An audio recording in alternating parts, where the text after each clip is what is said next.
biasa kami baca selama ini, dan saya yakin keumuman asatid Persatuan Islam lebih merujuk ke situ rata-rata ya, yang saya tahu. Saya tanya Ustadz Adi Abdurrahman di Banjar, kitab-kitabnya ya begitu, karena memang beliau tidak bisa dilepaskan dengan khirij Madinahnya. Saya tanya yang lain yang mayoritas Saudi ya, dan beberapa yang mungkin masih jarang kita temukan, justru pandangan-pandangan baru yang mengemuka dalam bentuk tulisan.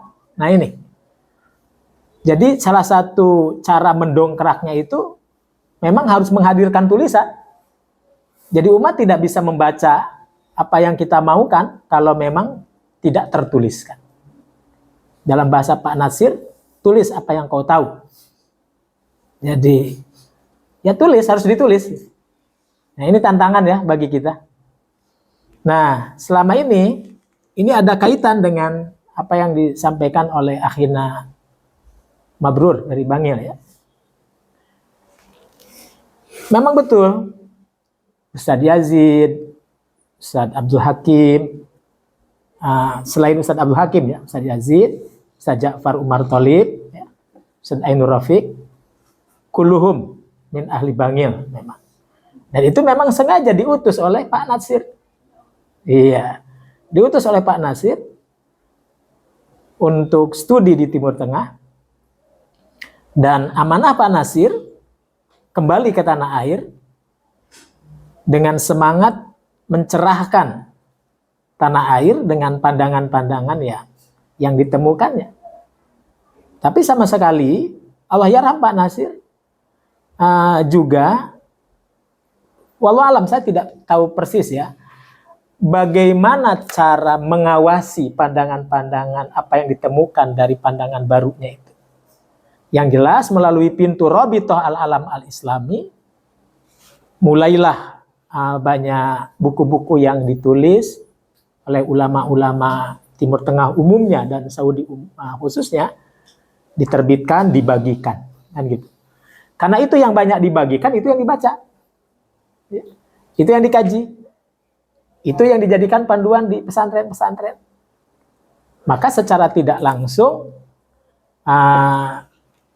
dengan sendirinya bahwa pandangan itu tergiring kepada satu pandangan yang seolah-olah mencerminkan bahwa persatuan Islam adalah ya manhaj salaf. Dan ini semakin diyakinkan oleh penelitiannya Profesor Dr. Abdul Karim Al-Akal dalam bukunya Islamiyah La Wahabiyah. Itu tertulis di situ. Persatuan Islam Bandung, Persatuan Islam Bangil, Al-Irsyad Al-Islamiyah, Jam'iyah Muhammadiyah, Dewan Dakwah Islamiyah Indonesia, kullu salafiyun, dalam pandangan Profesor Dr. Abdul Karim Al-Akal. Silakan dibaca ya bukunya, Islamiyah La Wahabiyah. Beliau mencoba untuk menguraikan pandangan apa itu manhaj salaf, apa itu Wahabi, apa itu Islam. Saya pikir ini agak sineger tengah ya, agak wasatiyah walaupun beliau Saudi. Nah, silakan dilihat lagi, dan itu penelitian beliau. Mencoba melakukan bagaimana beliau menyimpulkan, apakah beliau juga menggunakan teori penelitian lapangan seperti pada umumnya studi akademik melakukan itu. Yang jelas kesimpulannya seperti itu. Nah, memang benar renyahnya kalam Asy'ariyah daripada Asariyah itu sangat berasa dari tokoh-tokoh ulama Darul Ulum.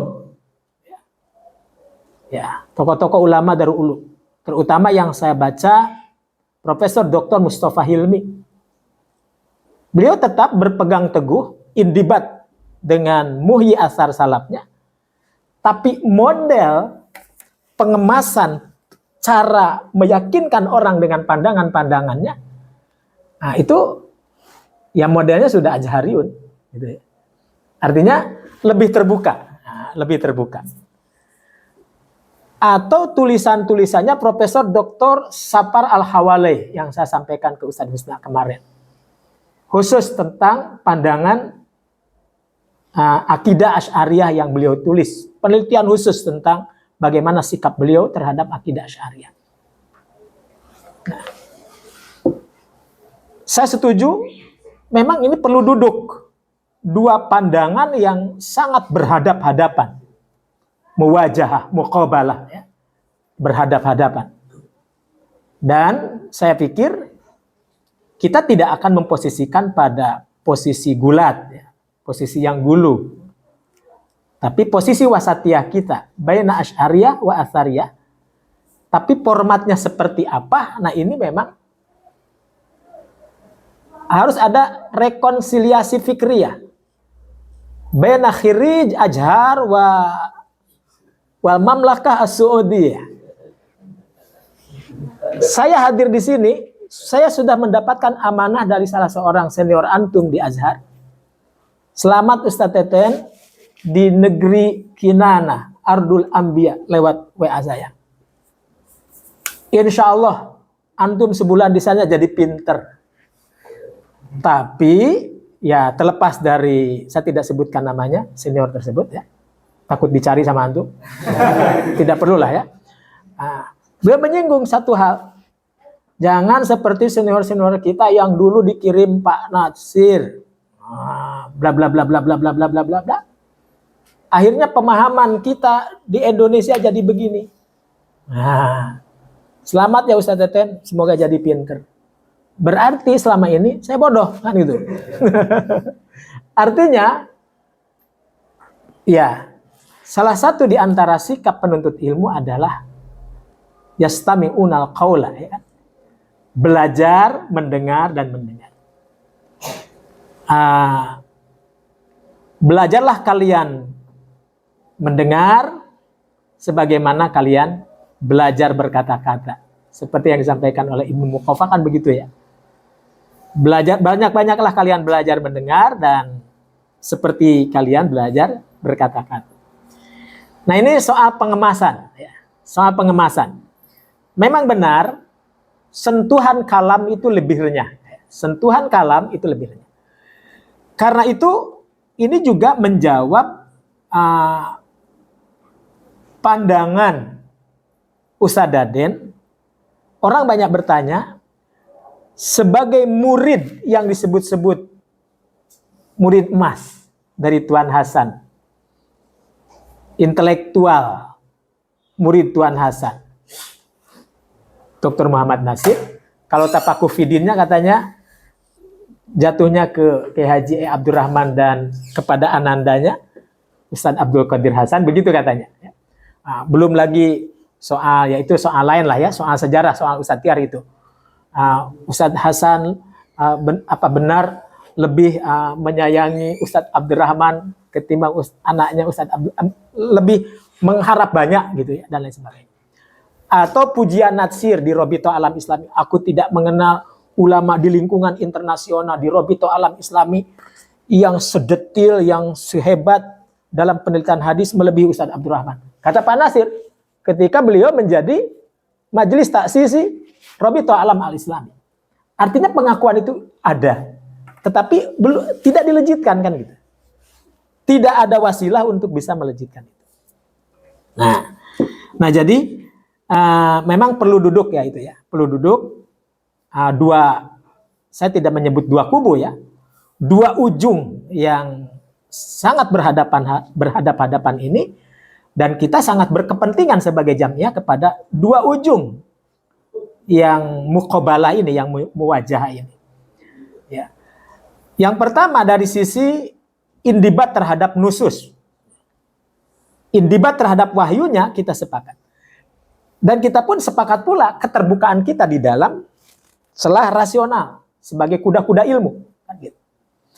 Maka dalam hal ini ada tulisan di Republika yang dulu pernah disampaikan oleh Dr. Adian Husaini, di mana Pak Natsir sangat bangga dan sangat menjunjung tinggi cara berpikirnya Abu Hamid Al-Ghazali. Ya. Yang kita tahu, Abu Hamid Al-Ghazali secara fikih Syafi'i, secara akidah Asy'ari, jelas kan? Nah ini, dan Pak Natsir masuk dalam ranah itu. Ketika disodorkan dalam studi pemikiran yang melibatkan bagaimana akal diposisikan di dalam menentukan hujah agama, Pak Natsir terbuka. Nah, sehingga beliau menulis buku tentang kemerdekaan akal, akal merdeka Islam dan akal merdeka. Walaupun sebagian mengklaim juga terhadap tulisan beliau ini menunjukkan bahwa Pak Natsir ada pada barisan liberal di Indonesia. Pernah ada yang menulis juga. Ada penelitian yang menulis tokoh-tokoh yang menjadi sandaran kenapa paham liberal justru merebak di Indonesia. Nah, salah satunya jatuh malah kepada Pak Natsir gitu ya. Nah, ini yang harus kita luruskan. Apa benar kita merujuk kepada Islam dan akal merdeka yang ditulis oleh Pak Natsir? Tidak demikian. Pak Natsir mengkritisi rasionalisme tanpa meminggirkan rasionalitas itu sendiri. Nah ini. Nah, oleh karena itu saya tanya waktu diskusi dengan Ustadz Adian, salah satu berdirinya Majelis Intelektual Ulama Muda Indonesia ingin menjembatani ketegangan bainal asariyah wal asy'ariyah di kalangan pemikir-pemikir muda di tanah air. Ya, ikut tuh bergabung dari mana-mana ya. Dan bersatu, maka muncul bukunya yang ditulis oleh Kiai Idrus Ramli, kemudian Ustadz Fahmi Salim Azhar ya. Ustadz Fahmi Salim Azhar ya. Kemudian Ustadz Idrus Ramli khas Asy'ari Nahdiyah ya. Kemudian Ustadz Samsudin Arif kalau tidak salah juga menulis. Saya pikir buku ini menjadi batu loncatan untuk kita tindak lanjuti. Judulnya juga bagus, mendamaikan sesama ahlus sunnah. Mendamaikan sesama ahlus sunnah wal jamaah. Ada kata mendamaikan. Pertanyaannya tentu, apakah pemahaman akidah bisa didamaikan? Apakah pemikiran manhaj seseorang itu bisa didamaikan?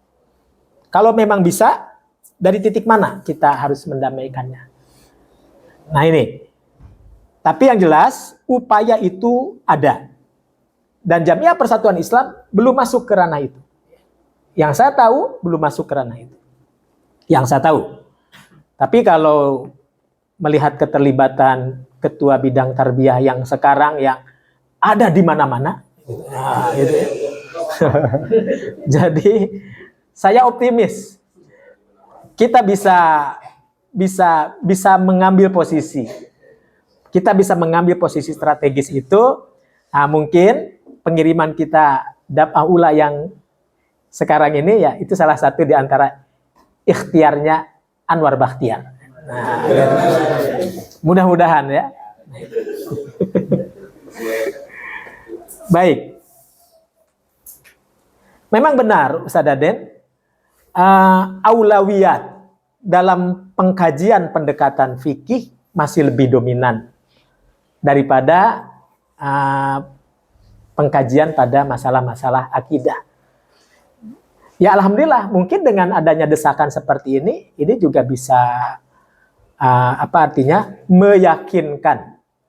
meyakinkan mufti jamiah kita. Walaupun kan di jamiah tidak populer ya. Jadi sebenarnya dengan istilah hizbah ini sudah sangat tawadhu ya. Yang lain mungkin mengistilahkan komisi fatwa, majelis fatwa, kan gitu ya. Dulu namanya Majelis Ulama Persatuan Islam zaman Masyumi kan. Terus dirubah menjadi Dewan Hizbah. Nah, dari maknanya aja hizbah ya. Silakan diterjemah sendiri hizbah maknanya seperti apa. Artinya ini lebih menunjukkan ketawaduan sebenarnya. Untuk memposisikan apakah posisinya itu jelas. Kalaupun disebut mustaqil lah, apakah sejajar dengan ulama-ulama mujtahid mustaqil? Ataupun di bawahnya, mutlak guir mustakil, atau madhab bil madhab, atau tarjih, atau di fatwa. Saya pikir ini belum duduk, ya, belum duduk. Dan kita juga tidak pernah mendengar dari para orang tua kita bahwa para orang tua kita memposisikan diri sebagai apa artinya satu di antara yang orang lain menilai Dewan Hizbah ada semacam arogan intelektual. Jadi seolah-olah memposisikan sejajar dengan Imam Syafi'i atau sejajar dengan siapa di antara ulama-ulama mujtahid yang ada, kan gitu. Apalagi kalau dikejar lagi talaki masyayikhnya seperti apa, sampai ke siapa, sampai ke siapa, sampai ke siapa. Saya tanya langsung Ustaz Aceh, Ustaz, orang menilai bahwa kita ini talaki kita terputus. Oh gitu, kata Ustaz Aceh begitu ya, sederhana Ustaz Aceh. Oh gitu, kumaha gitu. Oh, kalau orang lain ini talakinya ke sini, nyambung. Kita ke sana. Anak nyambung katanya. Anak nyambung ke Ustaz Abdurrahman. Ustaz Abdurrahman nyambung ke Tuan Hasan. Nah, justru orang mempertanyakan, Tuan Hasan nyambung ke mana? Nah, itu ya. Tuan Hasan nyambung ke mana? Nah, hal-hal semacam ini juga menjadi bahan renungan, pertimbangan kita, apakah itu adalah bagian dari kultur ilmiah atau memang sebuah kewajiban. Kalau memang itu sebuah kultur ilmiah, ya artinya semua negeri punya kultur yang berbeda. Tapi justru kultur ini pernah ada dan dilakukan oleh para kiai terdahulu seperti ya tadi saya sebutkan. Kiai Haji Soleh Darat, talakinya nyambungnya ke siapa sanadnya? Kiai Haji Holil Bangkalan nyambungnya ke siapa? Hadrosa Hasyim Asy'ari nyambungnya ke siapa? Nah, itu ada. Nah, saya mengikuti ada perdebatan kecil di grup pengajuan Tuan Hasan menjadi pahlawan nasional. Ada seorang ibu yang cukup agresif dalam menunjukkan keinginannya harus dicari bahwa sanad itu nyambung. Tuan Hasan ternyata nyambung ke ulama-ulama tarekat. Sudah mulai ada pandangan seperti itu. Ini buktinya, Dan ini masih dalam telusur. Kembali ke Ustadz Tiar Anwar Bahtiar sebagai pengkaji sejarah. Nah, ini kata Ustadz Tiar, metodenya tidak tepat, kata Ustadz Tiar. Tidak begitu cara menganalisa sejarahnya. Nah, ini endingnya belum kita ketahuan. Posisi persatuan Islam mau didudukan Asariyah, Asy'ariyah, Maturidiyah atau bagaimana? Nah, ini seringkali ya. Di antaranya waktu zaman Kiai Haji Usman Salahuddin. Waktu itu tahun 95-an di Aula Pajagalan. Lagi rame-ramenya. Dan sempat menghadirkan salah satu alumni Yaman, Ustadz Abu Qatadah. Akhirnya saya juga diundang untuk menyajukan semacam perbandingan dengan tempat yang berbeda di Sukahati waktu itu. Masih pemuda ya waktu itu. Nah, lalu kesimpulannya memang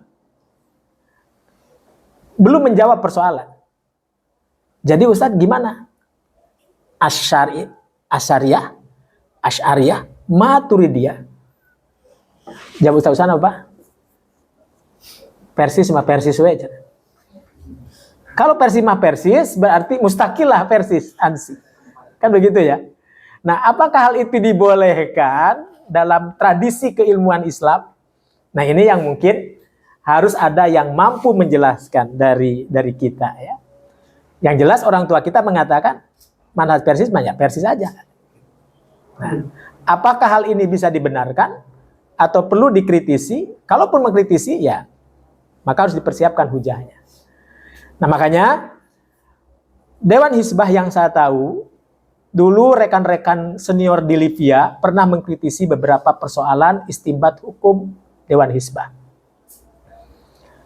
Maka pada zaman Kiai Haji Eman Sar'an memanggil kawan-kawan senior ini untuk menuliskan makalah. Silakan tulis kalian makalah. Ada tuh tulis makalah beberapa. Nah, diujikan. Ya kesimpulannya bahwa tidak semua yang dikritiskannya itu adalah dalam arti mematahkan istimbat-istimbat yang sudah ada. Gitu. Artinya tetap sidang mengambil bahwa istimbat kami yang kuat. Gitu. Ini menurut berita Kiai Haji Eman Sar'an. Saya juga belum masuk anggota Dewan Hizbah waktu itu. Beliau cerita, mana barudak teh. Nah ini dengan bahasa Sunda ya. Mana barudak teh cenah. Ongkoh ngeritik ke Dewan Hizbah teh. Disuruh nyeun makalah, geuning teu bisa cenah mempertanggungjawabkan isi makalah. Ngadu nyodorkeun buku-buku leutik karya Syekh Utsaimin. Begitu kata beliau. Ya kutaibat tentang ini. Mungkin ini juga hal yang tidak perlu kita garis bawahi, tapi itu kan orang tua ya, kita pahami ya orang tua. Artinya sekarang sudah mulai terbuka, eranya sudah dibuka oleh rekan-rekan muda. Ketua umum kita pun insya Allah ketua umum termuda kelihatannya. Insya Allah ya, ketua umum termuda di antara ormas-ormas yang ada. Dan beliau juga sudah mulai membuka cabaran-cabaran yang lebih luas, keterkaitan jaringan dan lain sebagainya. Bahkan sekarang sedang ada di Perlis ya, dengan Mufti Perlis ya. Mufti Perlis, kemudian sebelumnya Mufti Selangor dan lain sebagainya. Nah saya pikir ini akan menjadi pintu bagi kita, wasilah. Saya yakin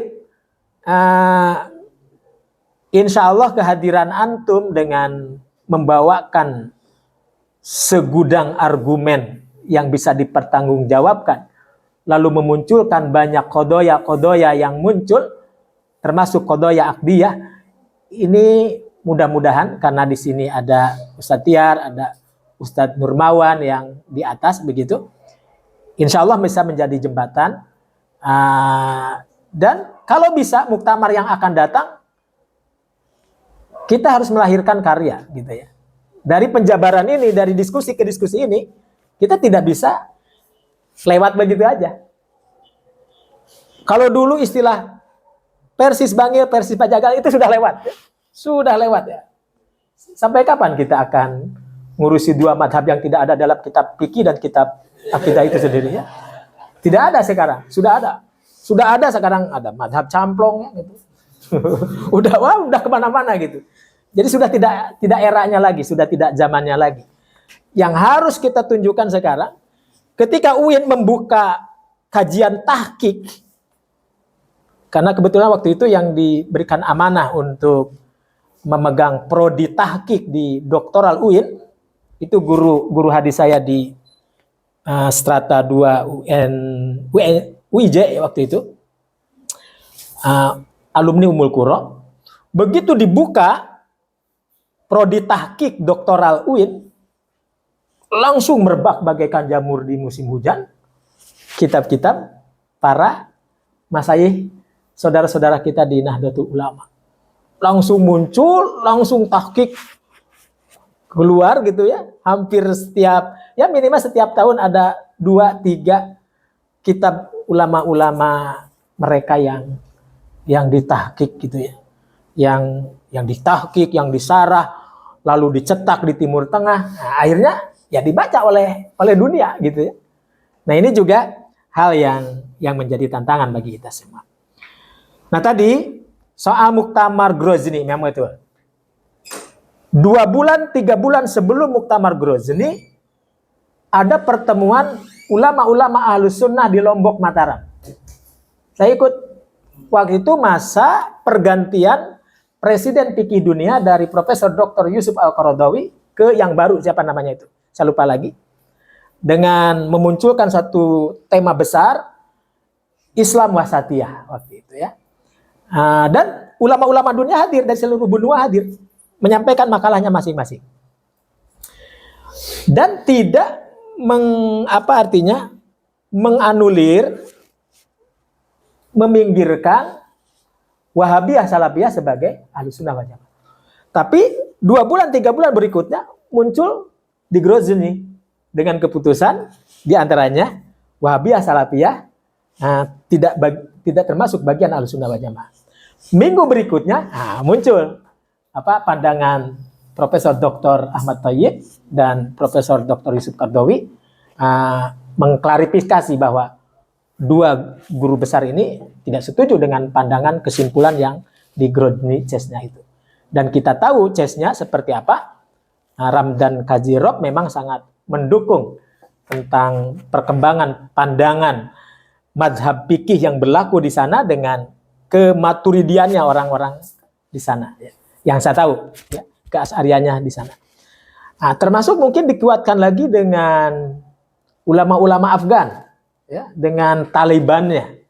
Makanya ketika mereka berkunjung ke Indonesia, yang menyambut itu PB Nahdlatul Ulama waktu itu. Dan ada kesamaan manhaj dalam hal akidah terutamanya. Nah ini, jadi ketidaksamaan kita dengan madhab-madhab pokok madhab-madhab induk. Jadi, memang sulit untuk disangkal.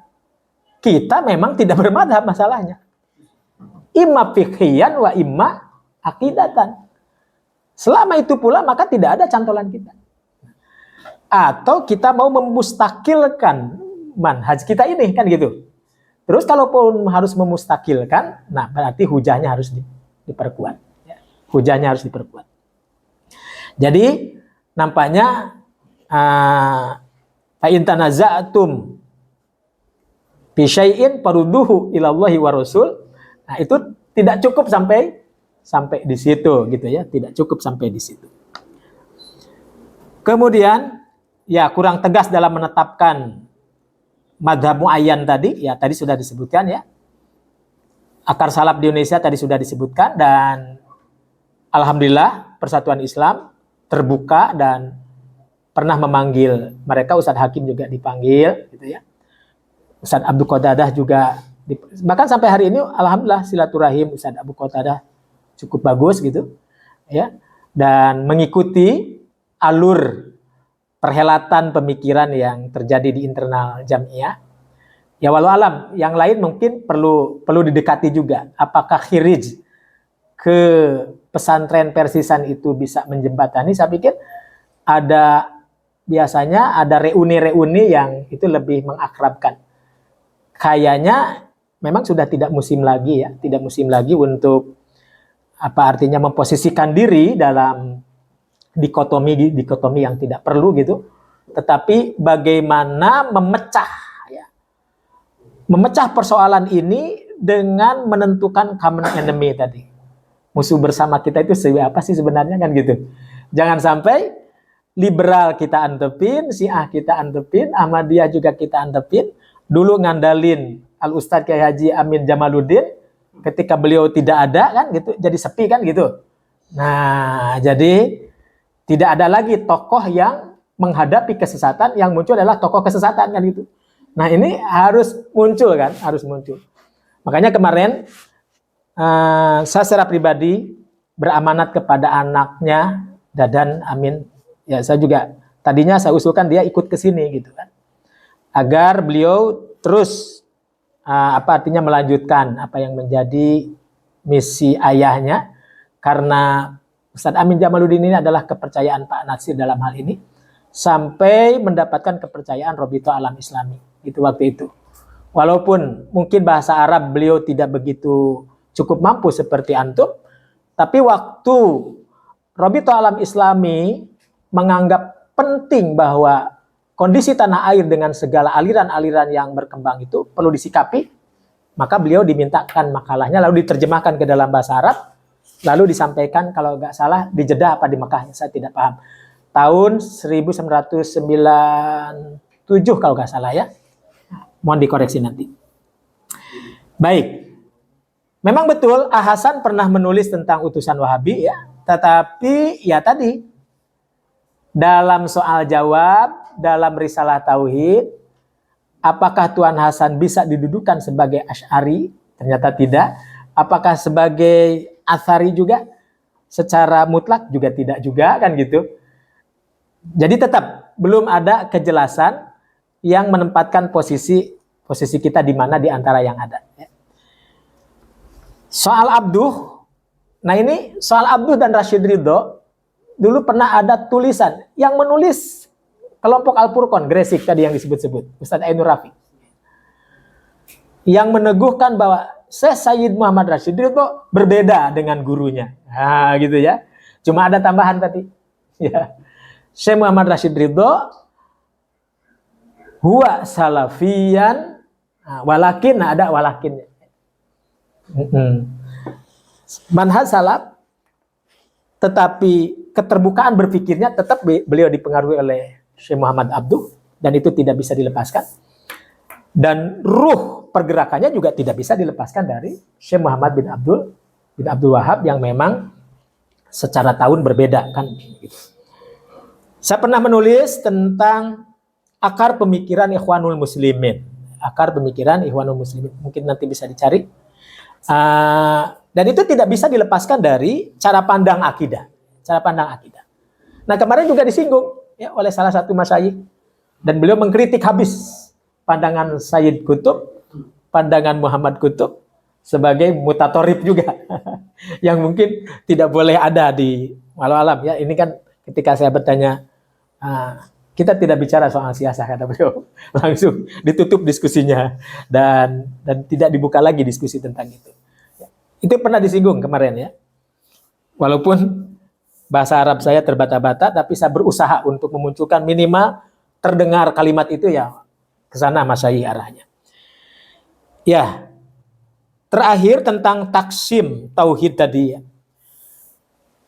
Kita setuju bahwa itu adalah bagian dari metodologi pengajaran. Dan saya pernah tanyakan, waktu saya akan datang ke Jakarta, kemudian Dr. Aid Al-Qarni juga pernah datang ke Jakarta.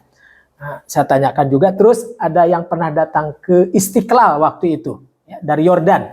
Saya tanyakan juga. Jawabannya begitu, bahwa taksim itu adalah bagian dari metode, gitu. Bukan untuk didoktrinkan menjadi sebuah apa artinya, apa istilahnya, ya manhaj baku yang sifatnya doktriner, tidak demikian.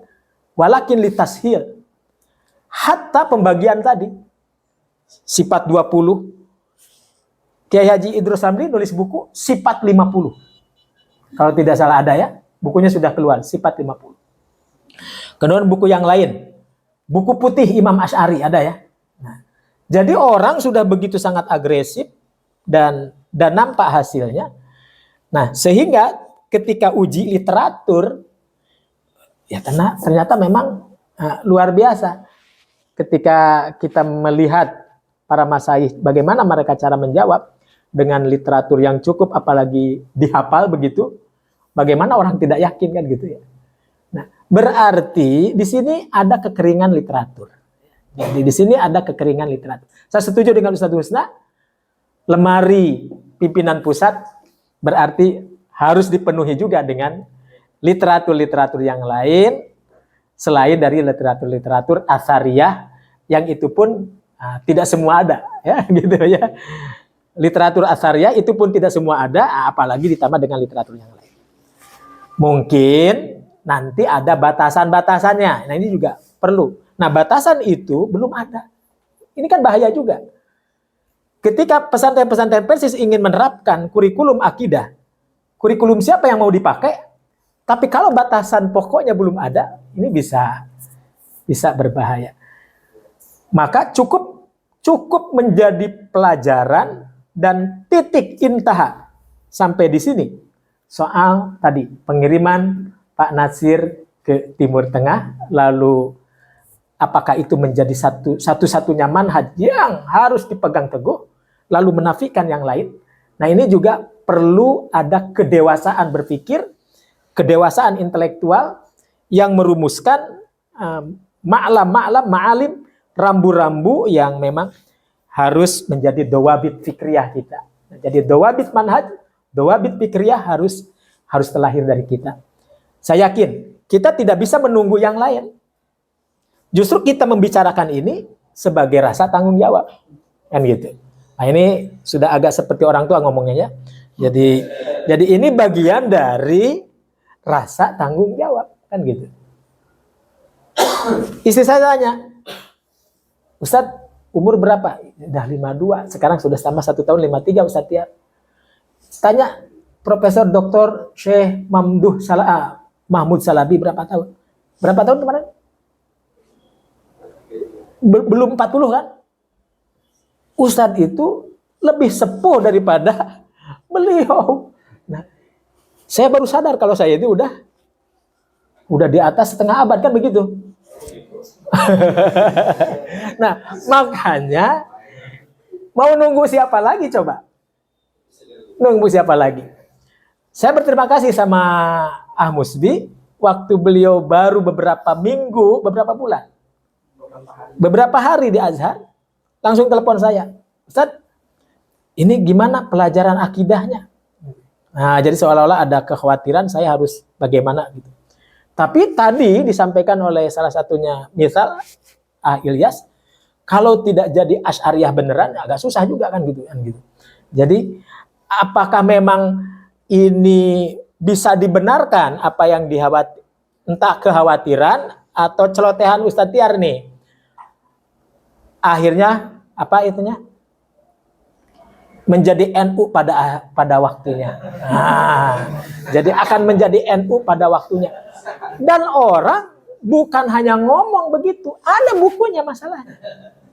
Ya, ada bukunya. Ustadz Tiar sudah menunjukkan bukunya ke kita, menjadi NU pada waktunya.